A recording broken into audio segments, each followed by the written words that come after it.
Welcome to this week's Who the Folk podcast. I'm Lonnie Goldsmith, the editor of TC Jewfolk. This week I'm joined by Miranda Weisbuch, the new executive director of Adath Jeshurun Congregation. We talk about what brought Miranda and her family here from Columbus, Ohio, what is so appealing about the position, and what she brings to Adath in this week's Who the Folk podcast. Miranda Weisbuch, welcome to this week's Who the Folk podcast.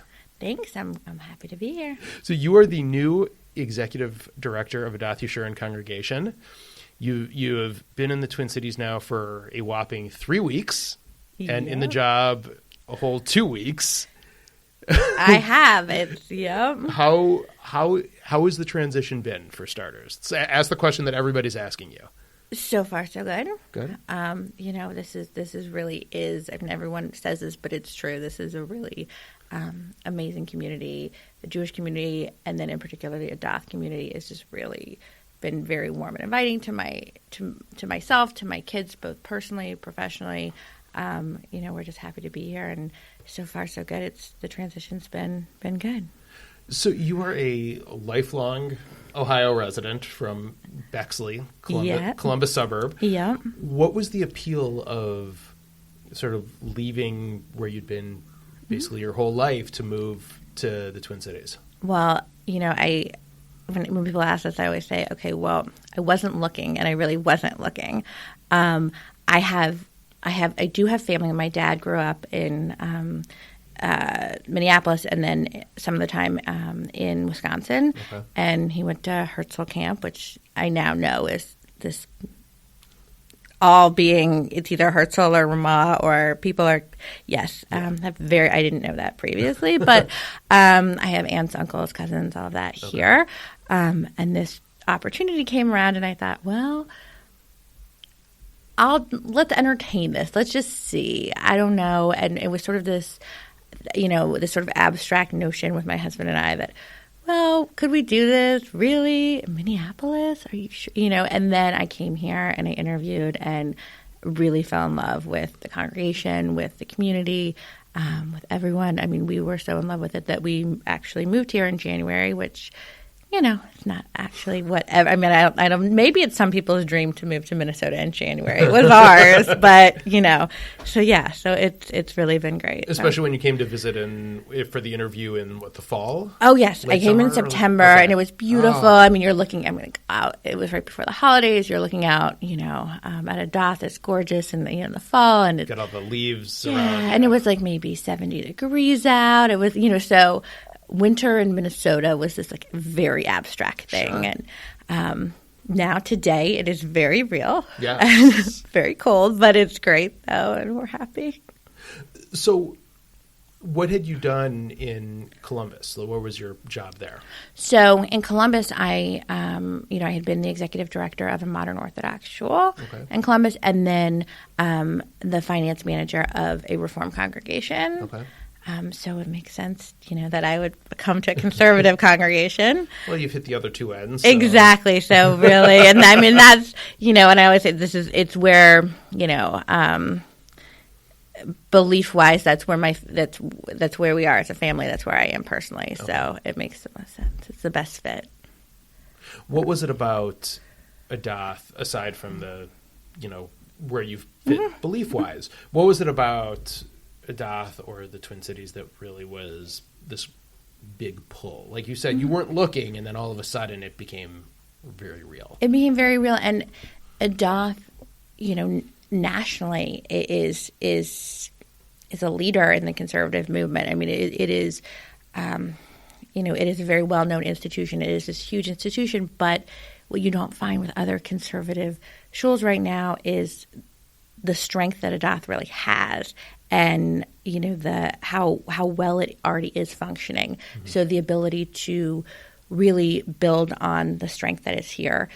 This is when you look at all the struggles that other shuls have, Adath is not facing those struggles. I mean, we have our own struggles, but it's not certainly not on par with some of the major struggles. And the board here was amazing. I mean, they are very very aligned with, with the clergy, which I I hadn't really experienced that real synergy between the two. I mean, it really there's just a deep respect for each other, and there's a very clear vision of where we want to go as a congregation, but then also the community. The Twin Cities community is amazing. Someone once explained it to me as, it's so amazing because it's a complete city, that there is amazing arts. There's, all of this amazing outdoor things to do in the winter and the summer. And there's so many things. And it's just this very complete city. And it is. And there's really, I think, something for everyone in my family, at least. So you had mentioned Adath's standing nationally. Mm-hmm. I think a lot of people don't necessarily know that Adath has that kind of standing. I know, full disclosure, and me and my family are Adath members. Yep. Kids are graduates of the GON, and we certainly like it and have enjoyed our 15 years as part of the Adath community. But I think a lot of people don't necessarily know. What is it about Adath that, looking at it as first as an outsider, what is it about Adath that sort of gives it that national reputation? I think a lot of it is the focus on social justice, on the community outside of their doors, but also on their own community. Some of the things that Adath has done are sort of groundbreaking within the conservative movement. I mean, their chevra that deals with Jewish burials. It was the first conservative shul to ever have that. And really? Yeah. I didn't realize that. Yeah. I mean, there are all of these things, these programs. We have a congregational nurse. I mean, I had never heard of that. But then I said, what does she do? And then when I found this out and all of these things, I'm like, they really are thinking about their members, and as the full member, not just how can, it's not a transaction, it's a relationship. Right. Which I think has led to the strength of Adath. I mean, their youth programming. I mean, all of the clergy are nationally known within their respective professional organizations. I mean, Rabbi Kravitz and the Rabbinic Assembly, and Hazan Dalkin and the Cantor. I mean, they really all are well known, and for a reason. I mean, they really are leaders in this community. So one of the things you just said that I thought was really interesting is that it's not looked at. The members are. It's not looked at as a purely transactional thing. It is a whole person, whole family glimpse. Not to call out any of your previous stops, but only what you've seen in your past positions, trend-wise nationally. Do you think a lot of synagogues tend to take a more transactional view? I think that by virtue of the position that a lot of them are in, they have to take that view. Okay. And they're not, I don't think it's intentional. I think sometimes it's trying to keep your head above water. So instead of being very intentional with programming, it's, well, this other shul did X, Y, and Z program. Let's do the same thing. Right. And it might not necessarily be authentic to that organization, but they feel like, well, this must be what the people want, so let's do this, or let's do that, just to get people in the door and just to get members really at any cost. Right. I mean, it's to keep them afloat, which is understandable. I think Adath really looks at this differently. Adath is operationally, financially very strong, so that we can look at things, more from a relationship standpoint and less from a transaction standpoint. So what are you, obviously 2 weeks, I don't expect you to have all the answers, but what are some things that you've seen in your time here already that you would like to, either do differently or expand in a certain way, or, maybe operationally change the way things work? What have you seen, or are you still sort of in the learning stage? I really think I'm still in the learning stage. I mean, it's been amazing to see, the staff at Adath. I think it speaks to the leadership that's here that, the tenure of our staff is really long. Yeah. I mean, when we have our facilities director who's been here, Bob's been here maybe 15, 20 years. Yeah. I mean, when you look at that entire front office staff, there's one person who's been here a year and a half, but all of them have been here 10, 15. I mean, in Jewish community organizations, that's almost unheard of. That is unheard of. I mean, this is crazy, but I think it really does speak to the leadership. So and it speaks to the leadership, but also the members that are so amazing and support the staff in every way possible, and are so respectful, which is not always the case either. It is really just a very, very special place, and I'm really looking forward to building on that strength, and and I'm still pretty new, looking around, seeing what we can do. All right, well then let's take the other view of it. What have you seen nationally, trend-wise, that maybe hasn't yet caught on here that maybe could? I think right now where it's interesting, sort of, I feel like to answer your previous question, sorry. No, that's okay. Where, we are now embarking on the strategic planning process for the second time. Adath previously did it, some time ago. For and the 125th. Yes. Which I was, again, in full disclosure, was part of that. Well, and it was an interesting thing because when I interviewed and I said, do you have a strategic plan, and do you have all that? And, some places will have a strategic plan and it sits on a shelf and it collects dust. Mm-hmm. And more often than not, that's what happens. But this last one really was utilized. Yeah. I mean, these bold statements were every meeting started with them. I mean, it really guided the process. So right now we are in the strategic planning process again. So the sort of information that's coming out of that, and what do our members need, want, how are we servicing them? All of that is just interesting data to come out of that and see, because lots of times what you think somebody wants might not be really what they need or want. So it's a really nice process to be able to guide us forward, because things, it's a different landscape right now. Sure. in the shul world, and this is hopefully going to give us a plan to go forward. And I think probably at a time of transition in executive leadership, that's probably, it feels like that's the appropriate time to take something like that on. I would definitely agree. I think it is the timing was sort of perfect for this to come aboard, because I think Bernie has been amazing. I mean, he's been instrumental in really building this place operationally to where it is, and so now we can fine-tune things and look to where we need to go in the future.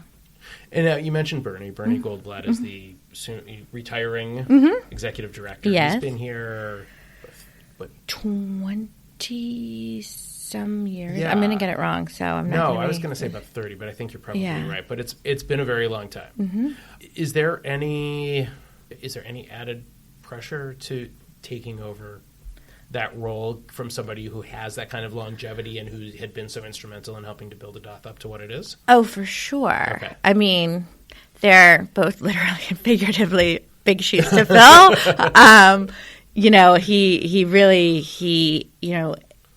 talking about a national leader. I mean, he was the president of NAASE, which is the National Association of Synagogue Executives, which are the conservative movement synagogue directors. So he really has done some amazing things. He's nationally known from what he has done. He has built this institution here. So yes, there's definitely a lot of pressure, but I'm up for the challenge. Well, excellent. So one of the things you also mentioned earlier was the sort of relationship between the staff, the clergy, and the board, all sort of working harmoniously. Mm-hmm.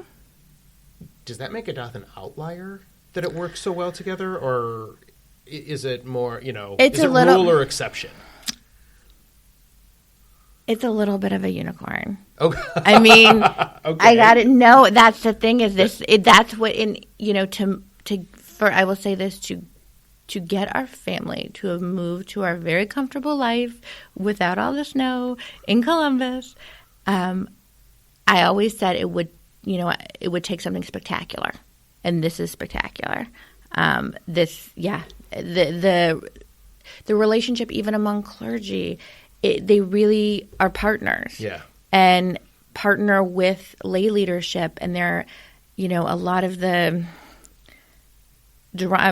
drama and the mishigas that you see elsewhere. Yeah.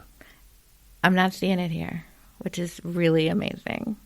I'm sure they're just putting on a good face for you to get you settled in. I don't know about that. I kid. I don't want Rabbi Kravitz coming after me. I'm kidding.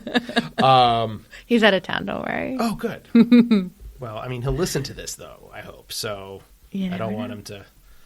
Still don't want him coming after me after he hears it. But I think it's great. I think it's... I think it's going to be an interesting time. I think it's an interesting time in sort of the life of a congregation. Mm-hmm. When a new executive comes in, especially replacing somebody who's been here so long. So I think it'll be... I think the transition will be a fun one, though. I think so. Well, I'm looking forward. Last couple of questions. Mm-hmm. Favorite Jewish food? Ooh. Can I say my not favorite Jewish food? My least favorite Jewish food? Okay, you could. No, I will. I would have to say potato latkes. Okay. All right, what's your least favorite? Cholent. Okay. Yeah, that is. I know cholent is. Oh. Yeah, I Yeah. don't blame you. Mm-mm. And I don't even need to ask why your latkes are your favorite food. They're latkes. They're Yeah. possibly the perfect Jewish food. They are, and my son's name is Maccabee. Like we like Hanukkah at our house. Was he born around Hanukkah? I wish, but no. No, okay. June. not even. Possibly as far from Hanukkah exactly. as he could Yep. get. The poor kid, though. Everyone's like, "Oh, is it your birthday?" No, my parents just named me this. So He'll remember that one day. oh, he will. Yep. And favorite Jewish holiday? Hanukkah. and Purim. Okay. Yep. Well, excellent. Well, Miranda Weisbuch, thank you very much for joining us. Thank Welcome to Minnesota, and we look forward to seeing you put your stamp on Adath Jeshurun. Thanks. The Who the Folk podcast is a product of Jew Folk Inc. If you haven't yet, please subscribe, rate, and review the show. If you have a suggestion of someone who should be on the show, please email me at editor@tcjewfolk.com. Also, go to tcjewfolk.com/podcast to listen to our new shows, We Won, Let's Eat, the Jewish Food Podcast, and The Jews Are Tired, a weekly recap of Jewish news through an analytical lens. Thanks for listening, and we'll see you next week.